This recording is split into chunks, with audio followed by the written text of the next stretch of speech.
about Sodexo, and we weren't in agreement with like how they were sourcing the things because they weren't really thinking about it in a sustainable manner.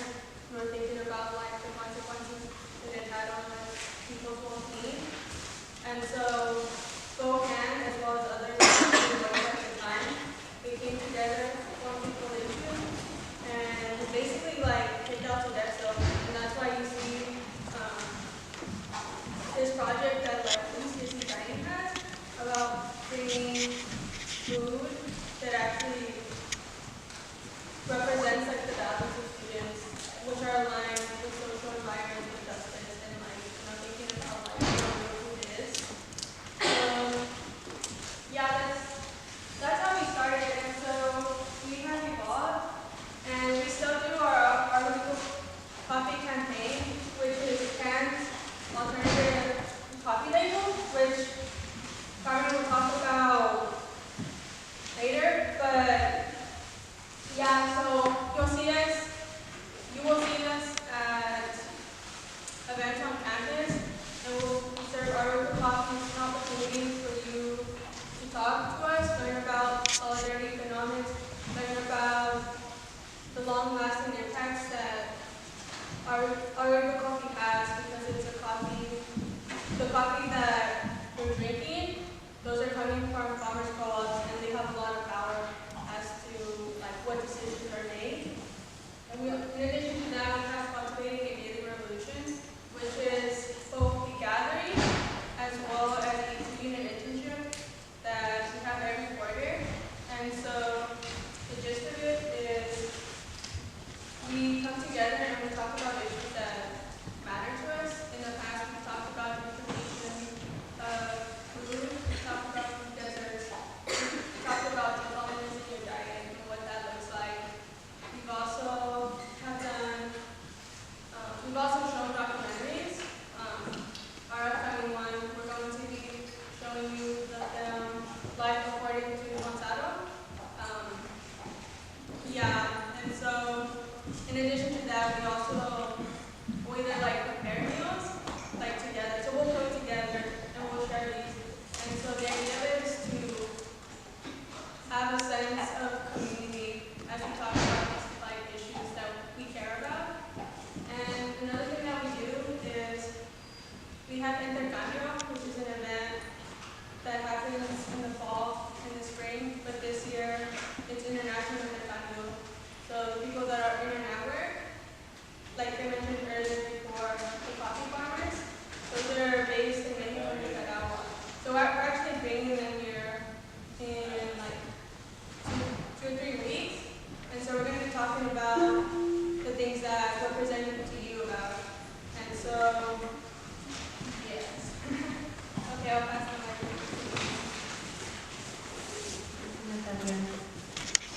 Good afternoon, everybody. And so I just want to follow up on that because actually that point was pretty important, and also when I was an undergrad at UCSC, I remember during a lot of the social movements at the time, hearing about how UC Santa Cruz students were actually going to be taking out Sodexo, which is this pretty big corporate entity that was like the main entity that all college campuses use for providing food, not in the most nutritional way. And so that was pretty great to come to UC Santa Cruz and also now be part of the Community Agroecology Network and hear that the agroecology campaign and program is still happening. And so I'm just going to briefly talk to you all about pathways for social transformation and what these concepts are around agroecology and food sovereignty and how we're also connected to the student group Friends of Community Agroecology Network. And so these are the names that are part of our work team: Yadira Montenegro from Nicaragua, Alejandra Guzman in Mexico. Here in Santa Cruz and in Watsonville, it's Roseanne Cohen, myself, Sofia Bassett, Norma Rivero, and we're all here on the south side of the campus. And so for some of you, and many of us who live in the city, we understand kind of our local food system as having to do with the place where food gets grown, the place where it gets harvested, how it's packaged, and it's not just where, it's also how it's happening at each step. How and where it is transported, Before it gets into your plate, you have to go through a market in many cases. And then when you are done and you're finished your plate, there's waste material that also is a part of that, and that ends up in a waste container. And so this is kind of a familiar food system to many of us. We work with many small-scale communities where the food system also involves this, as well as shortcuts where farmers are growing food, they're harvesting it, and then they're directly eating the food. And so we work with this term called agroecology, which for many of, when I tell most folks, yeah, I work at Community Agroecology Network, they're like, AgroEco. So this is a mouthful, but essentially it is the application of ecology to the design and management of sustainable food systems. It uses a whole systems approach to agriculture and food systems, to systems development based on traditional knowledge, alternative agriculture, and local food system experiences. In addition to producing healthy food in an environmentally sound way, agroecology also reduces farmers' dependency on corporate produced chemical inputs, returning control of food-producing resources to the small-scale farmers. And so if you go down to Watsonville, you might be able to see fields and fields and fields, and many of those fields are just rows and rows and rows of the same kind of agriculture and crops, right? How many of you have seen that going to? What are some of the things you've seen growing in those fields? You see corn? Is it mostly corn? No. Well, sometimes. A lot of times it's berries. So actually, Watsonville region is the Watsonville community is surrounded by a lot of corporate agriculture. So mostly, a lot of that is monoculture strawberries, and sure, in some instances there are things like corn and lettuce and spinach and so on. So agroecology takes on this different approach that actually we don't have to grow our food in that way. We can actually create really diverse systems, like the one here, which is a milpa, where you produce corn and beans and squash and maybe some other very highly nutrient-rich leaves from small plants that are also harvested within the alleys of the rows of corn. And so here on the right side is a picture of a coffee forest. So coffee forests with small-scale farmers down south are not just monocultures or plantations under the sun and only coffee. They also include fruits. They also include a lot of medicinal plants. And so agroecology from a small-scale farmer's perspective is actually the diversity that also represents all aspects of our life and our environment, right? That plurality that we represent in our universe. And so that is also represented in the perspective of a small-scale farmer. And agroecology takes on that, says to the big corporate industries that we don't have to grow our food in that way, how you propose, because of saving costs or using pesticides, etc. We can actually do it in a very healthy way and actually transform the way that we connect with each other and transform our economy so that they're just as representative of the plurality that we see in our fields. So this is just a quote from the Center of Agroecology, Water and Resilience of Coventry University, where it says, together, peasant farmers, indigenous people, fisher folk, and urban people are claiming the common vision, principles, and strategies of an agroecology defined and controlled by and for the people. And so many of us here at UC Santa Cruz may have heard the term agroecology because we have CASPAs down in the south part of campus, or perhaps there are some courses here in your department. Well, agroecology is also internally defined by communities all over the world because the way that people cultivate the land is also culturally specific. It's also historically specific. It's also ecologically specific. And it has a lot to do with the relationships and place-based situations that communities are a part of.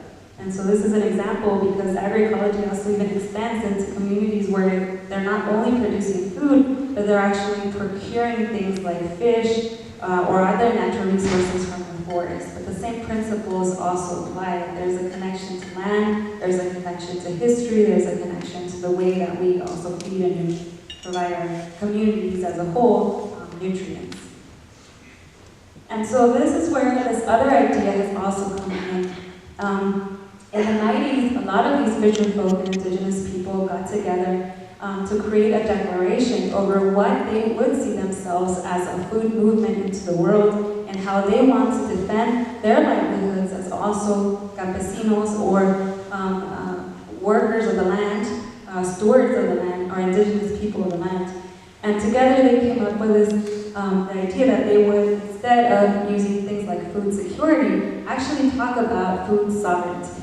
And food sovereignty is the right of peoples to healthy and culturally appropriate food, produced through ecologically sound and sustainable methods, and their right to define their own food and agricultural systems. It puts the aspirations and needs of those who produce, distribute, and consume food at the heart of the food system and policies rather than the demands of the market and corporations.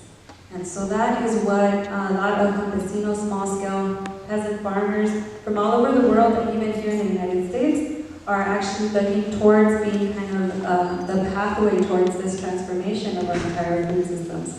It brings back the control of decision-making into small-scale communities, into the networks, into the connections of people who are also consuming and making use of these products that are coming from the land. So as CAN, we take part, we form part of the network, so you may have heard that before with Natalia, which means that we're not only here in Santa Cruz and in Watsonville, but we're also connected to other organizations. So in places like San Ramon, Nicaragua, there's a cooperative, Ruta San Ramon, ProDecoop, CIASDENIC are also part of Nicaragua. EPICO is actually our importer, who has this very deep commitment to solidarity economies and helps bring small, micro lots of coffee from Nicaragua and Mexico, something that big corporations wouldn't do. You have to fill out a whole big shipping container before that happens. But EPICO works at a very small scale, is able to get pieces from multiple farmers and bring it here to the Oakland shipment area. There's also Vida, Campesinos en Lucha Agraria, which is an ONG or NGO here.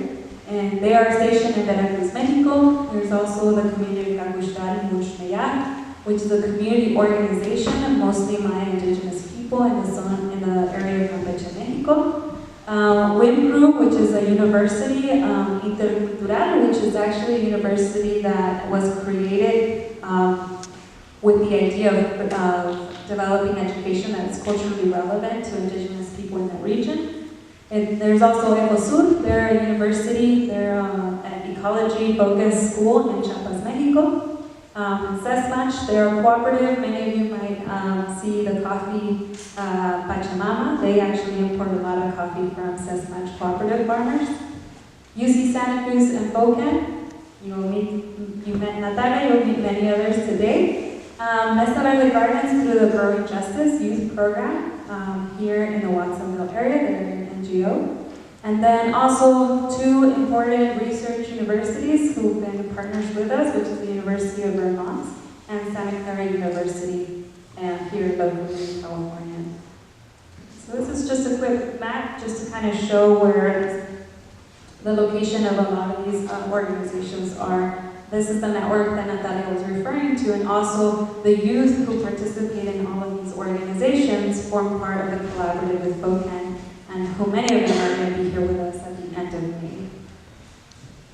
So CAN really is committed to doing this collaborative work through what we have called Investigación Acción Participativa. In English, that's participatory action research. It's basically a way of doing collaborative work where there is a deep commitment to reflection, there is a deep commitment to this idea that we can create democratically knowledge amongst people rather than the researcher just coming into a place and saying, this is what I want to study, and takes information and leaves. But rather it's a social commitment and it's a building a relationship with small-scale communities to figure out what they actually want to see in their localities, what they question about, and how do they figure out kind of these large-scale problems sometimes that have to do with having to deal with, in some instances, if you're a coffee farmer, with the global market, and also with figuring out how to feed your own families. So And I guess just with that, it also is a commitment to participation, belief in a collective process, trust and accountability, and above all, humility. So that's part of kind of the approach we take. These are just pictures from Nicaragua. Farmers there with researchers wanted to learn more about when there were the critical months where farmers were having a hard time to feed their families, the times where they experienced hunger the most. And it turns out that it was during the key moments here in this graph below, which shows the heights and peaks of the time where coffee is sold in the market. And so the times where there was these low points also coincided with the times of high hunger in those communities. It meant that small-scale farmers were selling their coffee, getting their payments and many months later, purchasing food, and when they ran out of money, they had to sell their corns and beans at a much higher rate because, of course, the intermediaries are saying, well, everybody's needing money at this moment, and so they're buying up corn and beans at a much lower price. The farmer gets almost nothing. And so they were being put in a very precarious moment where, now you sold all your corn at a very low price and there's nothing to eat, so you have to wait till the next cycle. And so together with the researchers, they figured out what were those 4 months where farmers experienced the most amount of hunger. And together with these learning activities, they've been able to, this is a picture here where with some research funding and also with shared grants that were created collaboratively, the community in Nicaragua was able to buy these huge grain bags. So instead of selling directly to an intermediary during the points where there was the highest necessity, they instead decided to sell into a cooperative structure that held this corn in these silos until the community actually needed it, and during these 4 months of their hunger period, right? And so this is a community action that they developed after having this collaborative approach with researchers. And this is an example of one of them. There's many others. There's Fem Café here to the far left. This is also part of the women's effort in Veracruz. After they went through their cycle, they decided to use some of the funds where you purchase, for example, an AgroEco coffee bag. Some of those funds actually go into a smaller fund, a women's unpaid labor fund. And that is the fund that they manage, and they decided to use that together to start their own brand of coffee and commercialize it nationally in Mexico at accessible prices. And it was a way for the women in the cooperatives to be the ones directly impacting the food system and also receiving actual income. And many times that we've seen through these collaborations, it's the women that when they receive income or they receive some of this work, continue this work, it actually increases the well-being of their entire families because investment is typically made back into their own families or into their communities directly. And then finally, one of the most recent projects that we do, aside from some of this coffee work, is also the importance around nutrition and locally produced foods and nutrition and recipe building from traditional knowledge. So this is just an example on the far right from UC San Ramon that they've been documenting some of the things that they are growing aside from coffee. What else is coming from these fincas, no? So that is being documented with youth and women. And here on the far left, you see Morada Experiencias. It's just a compilation of experiences from 32 community organizations in the southeast part of Mexico. They came together to explore what does food security and food sovereignty mean in their communities and how to actually move forward to develop ways to transition small-scale farmers into agroecological practices that would enable them to flourish in a different way than just kind of accepting typical corporate interest ideals and just intensifying agriculture using pesticides and whatnot. So this is the whole book that we have. You can find that also in our website. And then this is just a picture of my side of the gardens. The Growing Justice Youth Group basically has gone and documented narratives and stories from all of their family members, who many of them are farm workers locally. Their whole idea was to understand how does the food system impact other aspects of their livelihoods, and they found that obviously in their region the highest thing that is of the highest impact to farm workers is the high rents going up, because if you're getting wages that are pretty low below the poverty level, paying $1,000, as many of you know here as students, paying $1,200 for a small room is just not viable. So the Rural Justice Youth Group is looking into that, and also exploring how the community gardens are an asset for also addressing things like hunger in their community. And more importantly too, locally, as you may know, even decision-making power, even this idea of having a space where you can practice culturally some of the knowledge that you hold after having to migrate from the South. So thank you very much. Now, on to the next. Yeah, so right now, this is the end of the presentation.